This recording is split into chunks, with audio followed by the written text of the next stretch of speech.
Thank you. Please be seated.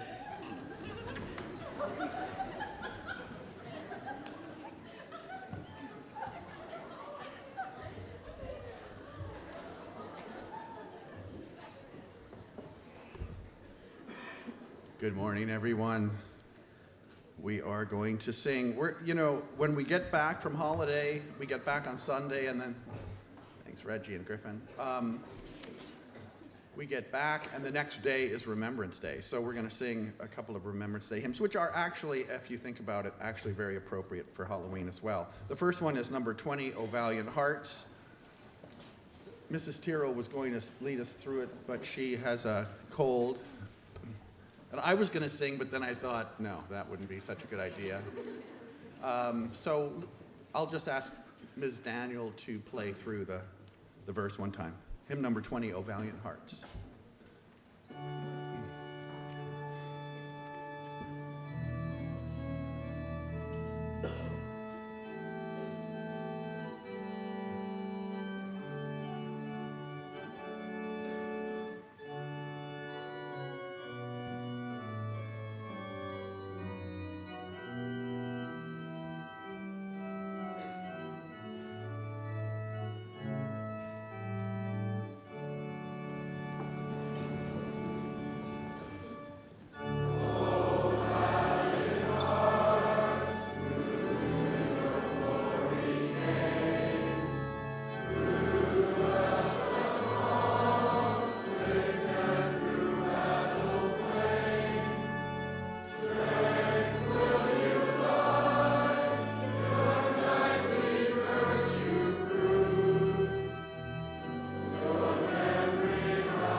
Thank you. Please be seated.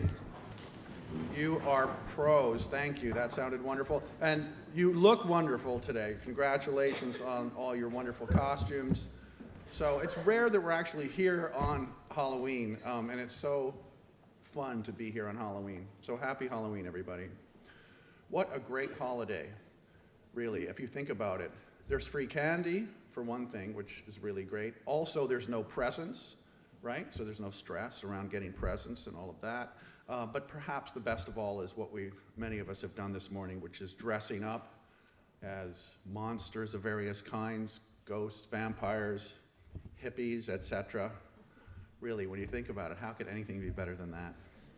So a little mini lecture on Halloween, just so you know, kind of an educational opportunity, I suppose.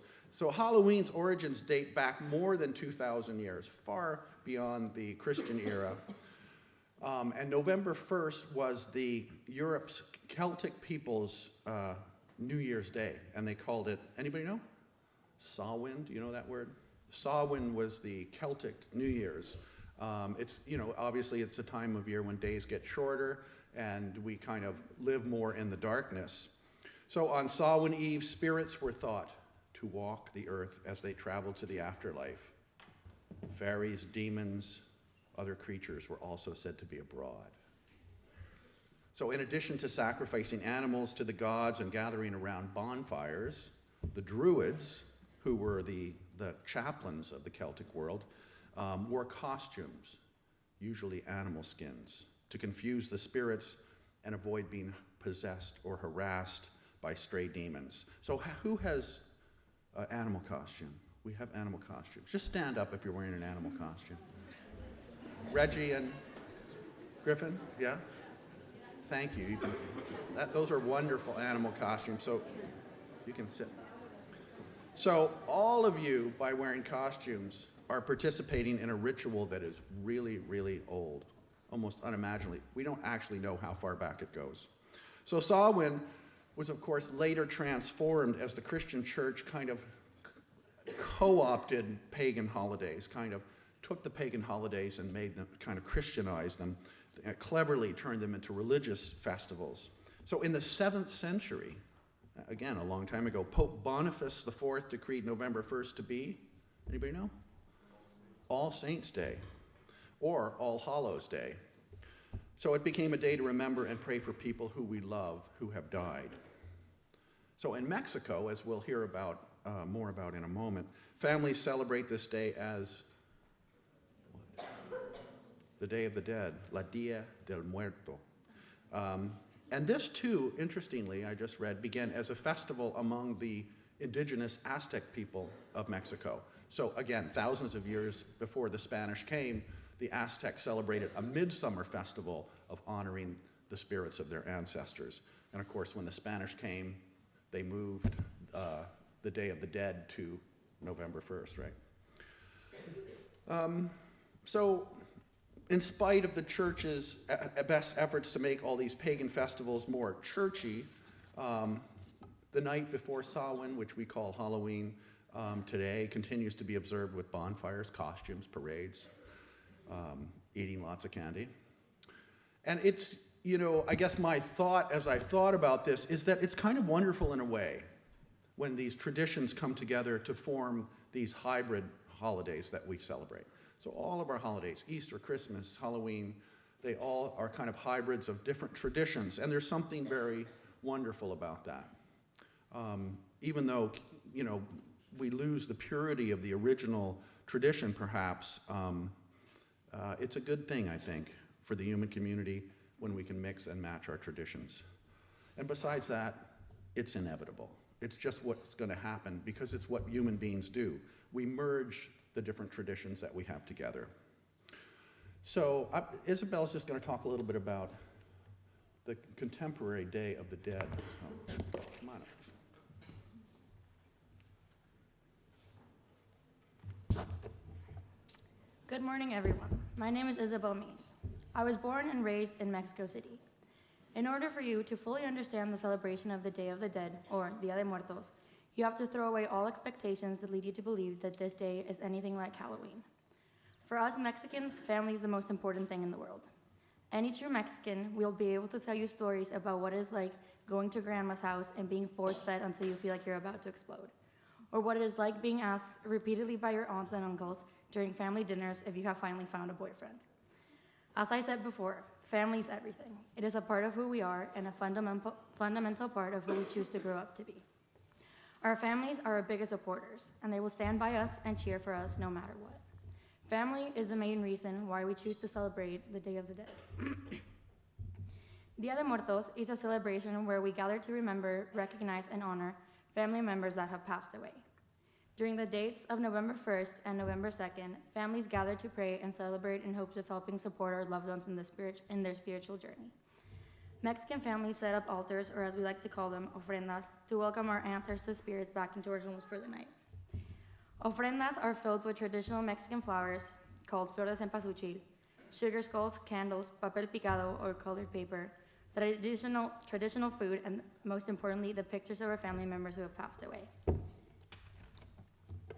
We think of spirits as members of our community who are kept alive in our memory.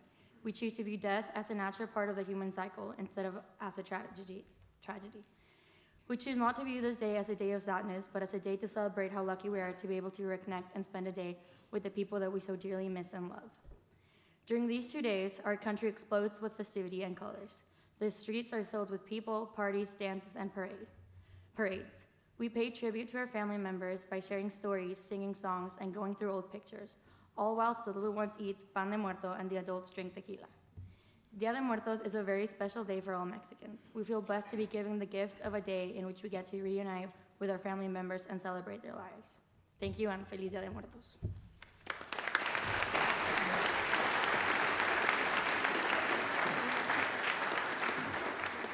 Thank you, Isa. So, James Bond fans will know, of course, a lot about Day of the Dead from was it the last James Bond movie? Where they had the parade, the Day of the Dead parade. Thank you. So today, will we have our traditional costume judging at lunch? I think so. Of course we will. So we'll have our traditional costume judging, our kind of parade of costumes. But let me just take a little inventory here before that. Who is dressed like someone they admire? Like they're a hero, specifically. Oh, stand up. All right. Oh. Nice.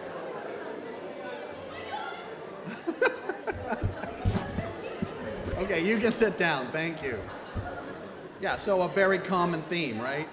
You dress like someone you admire. Who is dressed like a monster of some sort? And I know that's a... Come on. There's lots of you are monsters.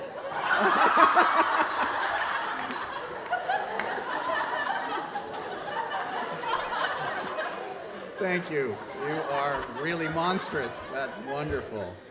And we had the animals. How about a fictional character, like someone from literature? Ganita, you could be like, I don't know, Anne of Green Gables or something. Oh, nice. Nice. Who is dressed like something like a food or a fruit or something really weird like that? Oh, okay. Oh, nice. Okay. Well, you're all fantastic. So today, what's that? A time period. Oh yeah, who is dressed like a time period? Like, yes, okay. All the grade 12 girls are. Yeah. Flower power. All right. That is wonderful. That is really wonderful. So today, it's kind of a funny day because we do a lot of things. One of the things is we kind of reach deep into our pagan past. And, you know, we all come from these original Celtic peoples or the indigenous peoples of Asia or Africa or South America. So reach into your pagan past a little bit, but it's also a day to honor our ancestors. That is kind of a common theme throughout all of these traditions, that we are a part of a long chain of people that came before us and who will go after us. And it's always good to take time to reflect on that the universe doesn't reflect around us, that we're part of a much bigger universe, all of us. So it's a day for that as well. So we have another little ritual. Is our Jedi friend here today? I haven't really seen him. He is here. Okay. So we're going to start with a little reading, and there's a new student at Strathcona, Catherine, who I'm going to call up, and she's going to start us off with a reading this morning.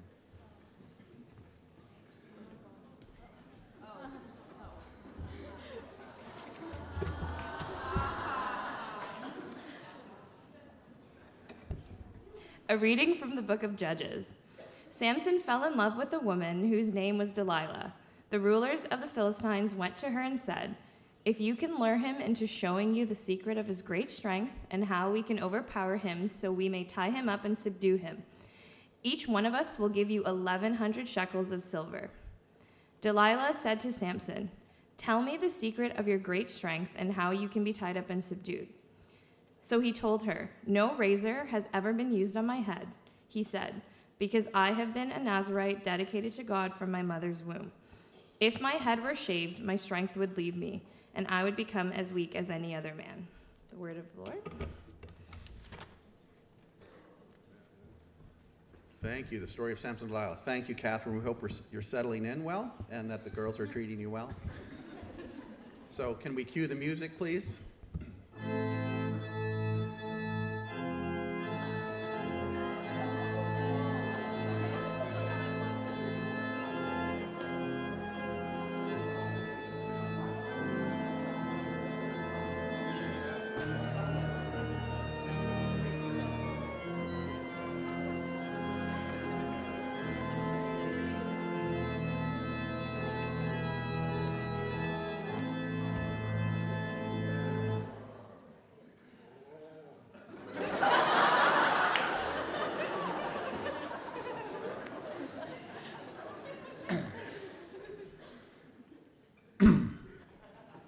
A long time ago, in a galaxy far, far away, better known as Scotland,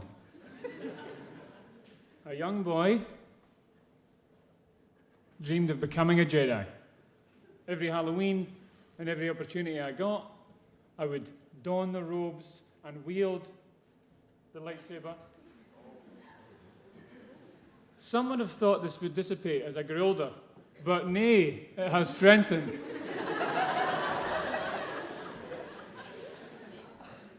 I finally decided that I would start my Jedi training by growing this Padawan braid.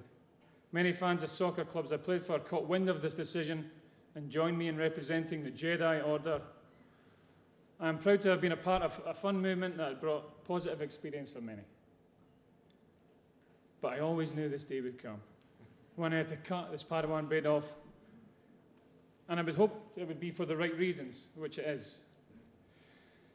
It only makes sense for this to happen after recent events that have occurred at Shawnigan, ones that have deeply affected many of us. To that end, the ceremony is in honour of fellow Jedi that came before me. So it is now time for someone to step forward and help me complete my Jedi training by removing this Padawan braid and allowing me to become more powerful than you can ever imagine. May the Force be with you, always.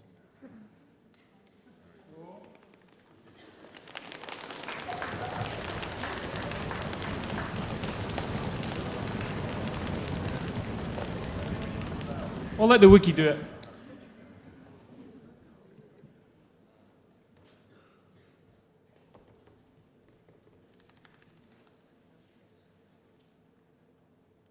Is he here?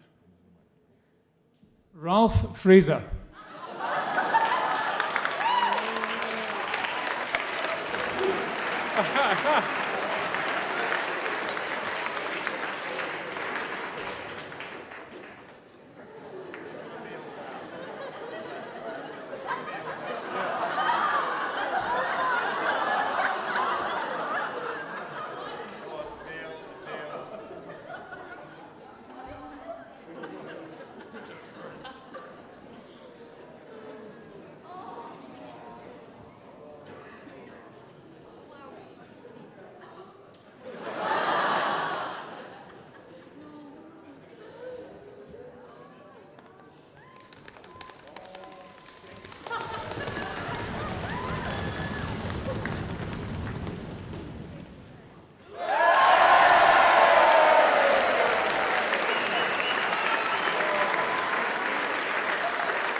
May the Force be with you too. All right, so another Remembrance Day hymn. And of course, as I say, the connection is obvious. This theme of honoring our ancestors in both Halloween and Remembrance Day. And we're going to sing hymn number 52, Abide With Me, to end. And again, just listen to the verse as Mrs. Daniel plays it for us. Number 52.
Thank you all. Have a wonderful day today and have a wonderful week off.